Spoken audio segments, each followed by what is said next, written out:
In a world where immediate results are often expected, patience and endurance are qualities that are sometimes hard to come by, but in Scripture, long-suffering is not just a passive waiting, but an active strength rooted in God's love and faithfulness. In Galatians 5:22-23, the Apostle Paul lists the fruits of the Spirit, and one of them is long-suffering.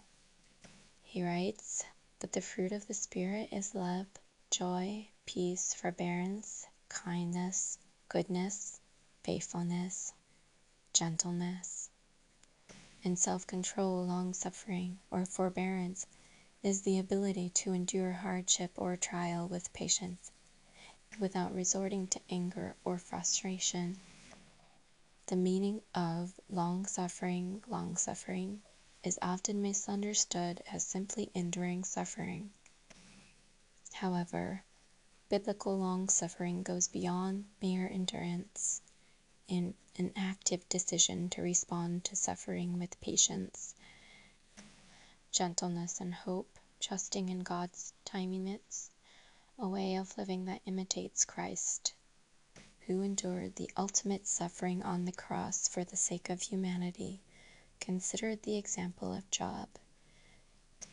He endured immense suffering, loss of wealth, health, and family, that never cursed God. Instead, he sought understanding through his pain, and ultimately, God rewarded his patience.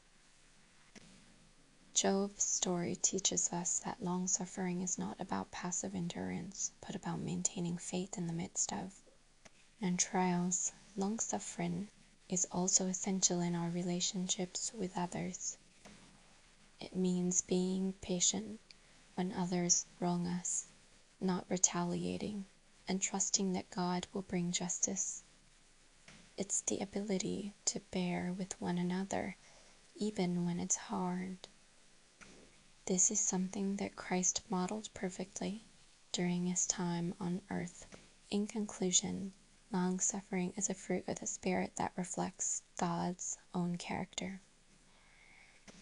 It's not always easy, but it is transformative.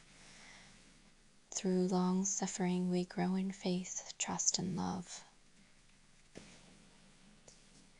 Let us remember that even in our hardships, God is at work, shaping us into the image of his Son.